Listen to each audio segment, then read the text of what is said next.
Si tu aimes les jeux vidéo et que tu envisages d'acheter une console portable, mais que tu ne sais pas laquelle choisir, tu trouveras dans cette vidéo toutes les informations dont tu as besoin. Je vais t'expliquer quelles sont les 6 meilleures consoles portables qu'on puisse trouver actuellement et quels sont leurs principaux points positifs et négatifs, de sorte à pouvoir choisir facilement celle qui répond le mieux à tes besoins. Comme toujours, dans la description de la vidéo, je te laisse les liens vers toutes ces consoles, au cas où tu voudrais les acheter, ou simplement vérifier leur prix exact. Ceci étant dit, on peut commencer avec la liste.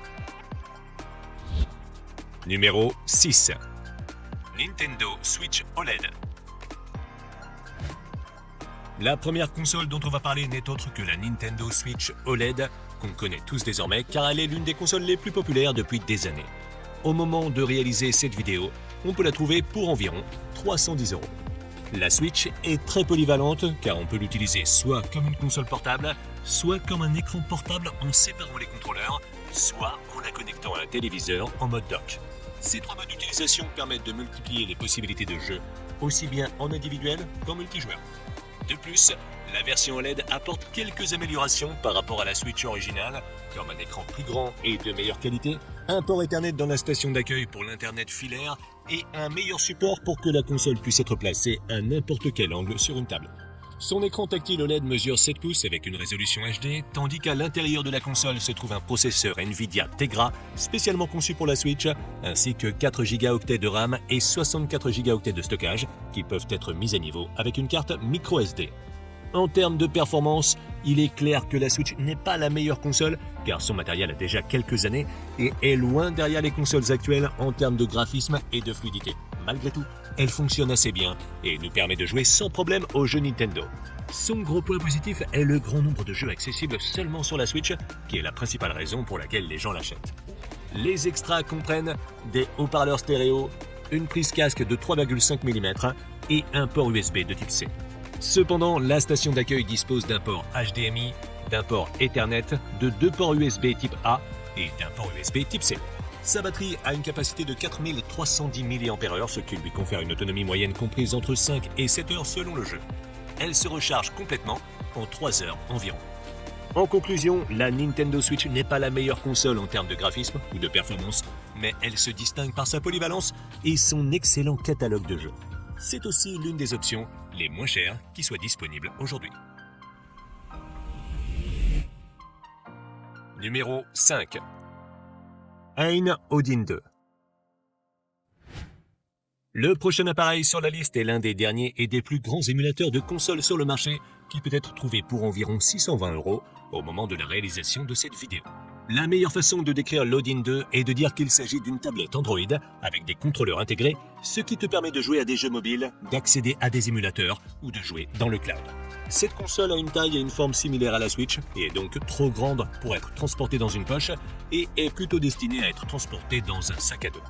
Elle dispose d'un écran tactile IPS de 6 pouces avec une résolution Full HD et un taux de rafraîchissement de 60 Hz. Cet écran n'est pas le meilleur qu'on puisse trouver, mais il est plutôt bon compte tenu du prix de la console. L'Odin 2 est équipé d'un processeur Snapdragon 8 de deuxième génération et d'une carte graphique Adreno 740. Elle est disponible avec 8, 12 ou 16 Go de RAM et 128, 256 ou 512 Go de stockage qui peuvent être augmentés à l'aide d'une carte microSD. Le processeur de cette console est le même que celui des smartphones et tablettes Android haut de gamme et permet de jouer à des jeux Android, ainsi que d'émuler un grand nombre de jeux de console, voire d'émuler des jeux de PlayStation 2, Wii ou GameCube avec de bonnes performances. Il est également possible de la connecter à un écran et de jouer avec une autre manette, bien que pour cela il faille faire quelques ajustements et que ce ne soit pas la meilleure expérience. En termes d'extra, l'Odin 2 dispose de haut-parleurs stéréo, d'une prise casque, du Bluetooth 5.3, du Wi-Fi 7 et d'un port USB type C et d'un port micro HDMI. Ein fabrique également un certain nombre d'accessoires qui peuvent être achetés séparément, y compris un dock pour se connecter à un moniteur. Sa batterie a une énorme capacité de 8000 mAh, ce qui lui permet d'atteindre une excellente autonomie de 4 à 20 heures en fonction des exigences du jeu auquel on joue. Elle dispose également d'une charge rapide de 65 watts, ce qui lui permet de se recharger complètement en environ 2 heures. En conclusion, l'Odin 2 est une console qui se distingue par sa polyvalence, son excellente autonomie et ses bonnes performances, avec un matériel de pointe qui lui permet d'émuler un grand nombre de jeux tout en conservant une taille portable. Honnêtement, pour l'instant, elle n'est pas très facile à trouver, mais si tu arrives à l'obtenir à un bon prix, elle me semble être une excellente option. Numéro 4. Logitech G Cloud. La prochaine console dont on va parler est fabriquée par Logitech et peut être trouvée pour environ 360 € au moment de la réalisation de cette vidéo. La G Cloud est une console qui est principalement destinée au cloud gaming, mais qui est aussi étonnamment bonne pour émuler des jeux d'autres consoles. Sa taille est légèrement supérieure à celle de l'Odin 2 qu'on a vu juste avant, mais elle présente une meilleure ergonomie, une meilleure qualité de fabrication et une meilleure réponse haptique. Elle dispose d'un écran tactile IPS de 7 pouces avec une résolution Full HD et un taux de rafraîchissement de 60 Hz. Cet écran, bien que plus grand, est d'une qualité assez similaire à celle de l'Odin 2, ce n'est donc pas un gros problème. La G Cloud est équipée d'un processeur Snapdragon 720G, d'une mémoire vive de 4 Go et d'un espace de stockage de 64 Go extensible par carte microSD. L'inconvénient, c'est qu'elle ne prend en charge que les cartes au format FAT32 et qu'elle ne peut donc pas contenir de fichiers de plus de 4 Go, ce qui nous empêche d'émuler certains des jeux les plus lourds. Pour le reste, ses performances sont plutôt bonnes, même si elles sont en retard par rapport à celles de l'Odin 2, car son processeur est beaucoup moins puissant. Dans le cas du G Cloud, son point fort est de pouvoir jouer à des jeux dans le cloud, puisqu'elle est directement compatible avec Xbox Cloud et Nvidia GeForce Now. Parmi les options, on trouve des haut-parleurs stéréo, une prise casque, le Bluetooth 5.1 et le Wi-Fi 5 GHz. Par ailleurs, il est possible de la connecter à un moniteur via son port USB Type-C pour jouer à des jeux en mode dock. Sa batterie a une capacité de 6000 mAh, ce qui lui permet de tenir 12 heures en jouant dans le cloud. Elle se charge complètement en 2h30 environ. En conclusion, si tu cherches une console facile à utiliser pour jouer principalement dans le cloud, avec une bonne qualité de fabrication, une bonne batterie et une excellente ergonomie, la Logitech G Cloud est l'une des meilleures options que tu puisses trouver actuellement. Il est vrai que l'Odin 2 est bien meilleur en termes de performance, mais la G Cloud est bien plus facile à obtenir et elle présente également d'autres avantages, c'est pourquoi je la recommande, surtout si jamais tu peux la trouver à prix réduit. Numéro 3. La Steam Deck OLED. La troisième console de la liste est une console qui, selon moi, n'a pas besoin d'être présentée, car il s'agit probablement de la console portable la plus populaire à l'heure actuelle. Au moment de la réalisation de cette vidéo, la version la moins chère de la Steam Deck coûte 370 €, mais dans cette vidéo, on va parler de la dernière version avec écran OLED qui coûte environ 570 €. La Steam Deck OLED est la console la plus grande et la plus lourde qu'on a vue jusqu'à présent, mais son ergonomie et ses commandes sont excellentes. Elle dispose d'un écran tactile OLED de 7,4 pouces avec une résolution HD, un taux de rafraîchissement de 90 Hz et le HDR. Comparé aux écrans IPS qu'on a vus avant, cet écran offre des couleurs beaucoup plus vives, avec des noirs purs et son taux de rafraîchissement plus élevé le rend plus fluide pour le jeu bien que sa résolution ne soit pas la meilleure. La console est équipée d'un processeur AMD Zen 2 de 16 Go de mémoire vive et d'une capacité de stockage de 512 Go ou 1 Teraoctet qui peut être augmenté à l'aide d'une carte microSD. La Steam Deck est très puissante et polyvalente, nous permettant à la fois d'émuler et de jouer dans le cloud, ou même de jouer à des jeux AAA directement sur la console. De plus, la version 1 Teraoctet dispose d'un écran anti-reflet, ce qui peut être intéressant si tu as tendance à jouer en extérieur, bien que ça rende les couleurs un peu plus ternes. Comme extra, la Steam Deck OLED dispose de haut-parleurs stéréo, d'une prise casque, du Bluetooth 5.3, du Wi-Fi 6E et d'un port USB Type-C avec DisplayPort qui te permet de la connecter à un moniteur externe et de jouer à des jeux jusqu'à 8K à 60 Hz ou 4K à 120 Hz, ce qui est bien supérieur aux autres consoles qu'on a vues jusqu'à présent. Sa batterie a une capacité de 50 Wh, ce qui lui permet d'atteindre une très bonne autonomie de 3 à 12 heures en fonction du jeu auquel on joue. Elle dispose également d'une charge rapide de 45 watts et se charge complètement en 2h30 environ. En conclusion, la Steam Deck se distingue par sa polyvalence et par le fait qu'elle nous donne accès à un grand nombre de titres du catalogue Steam.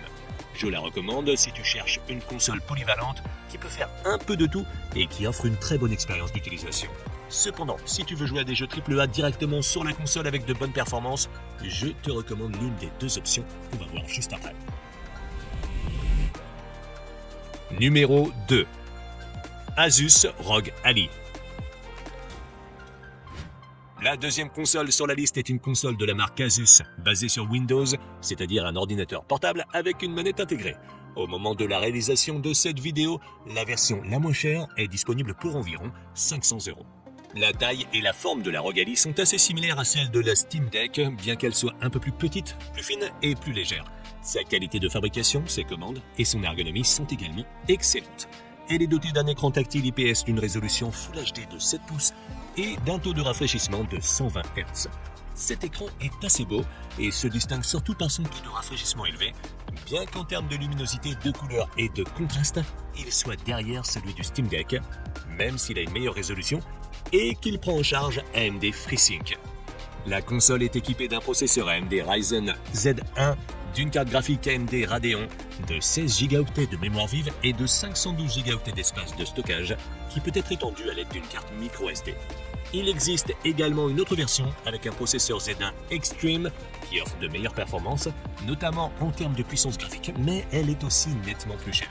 Grâce à ses composants, la Rogue Ally nous permet de jouer à des jeux directement sur la console, mais aussi à partir du cloud ou d'émuler avec d'excellentes performances qui surpassent même celles de la Steam Deck. Bien entendu, si tu as l'intention de jouer à des jeux exigeants directement depuis la console, je te recommande d'opter pour la version Extreme.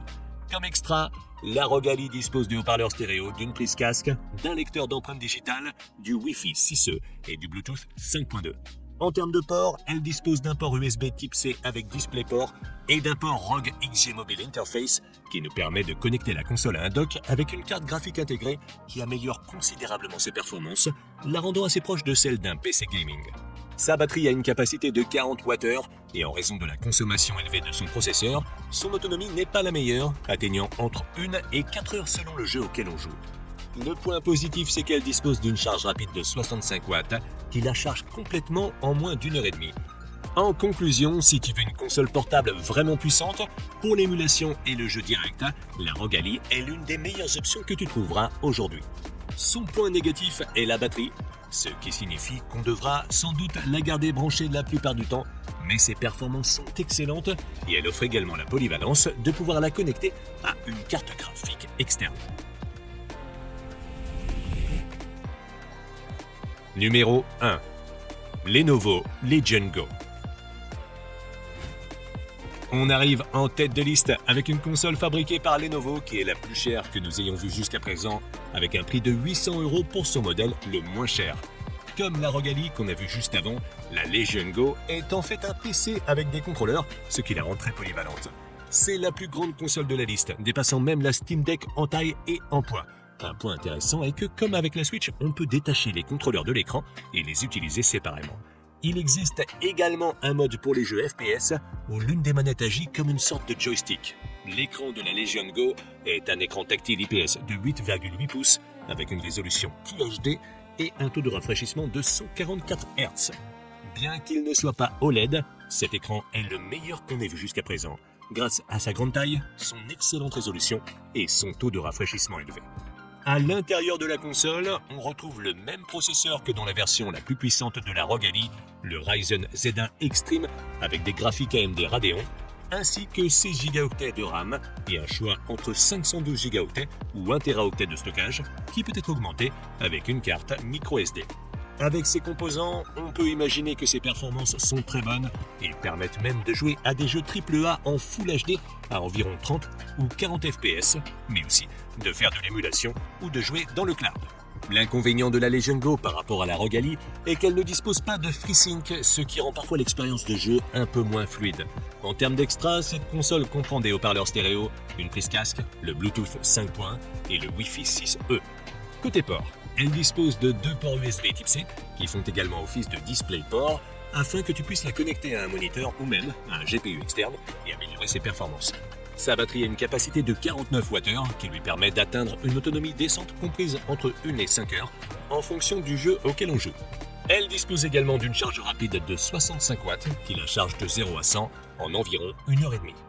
En conclusion, la Lenovo Legion Go est une console assez similaire à la Asus ROG Ally, mais elle a l'avantage de pouvoir retirer les manettes pour plus d'options de jeu. D'un autre côté, la ROG Ally a FreeSync et quelques autres avantages en termes de logiciel et d'ergonomie. Dans tous les cas, les deux sont d'excellents choix et elles font partie des meilleures consoles portables disponibles aujourd'hui. Si une de ces consoles t'a plu, tu peux la retrouver via le lien dans la description, où se trouvent également des liens vers toutes les autres consoles que j'ai mentionnées. Et si tu veux voir une autre liste que j'ai faite sur les meilleures souris de jeu, je te laisse cliquer sur la vidéo en haut à gauche. Et sur ce, rendez-vous dans la prochaine vidéo.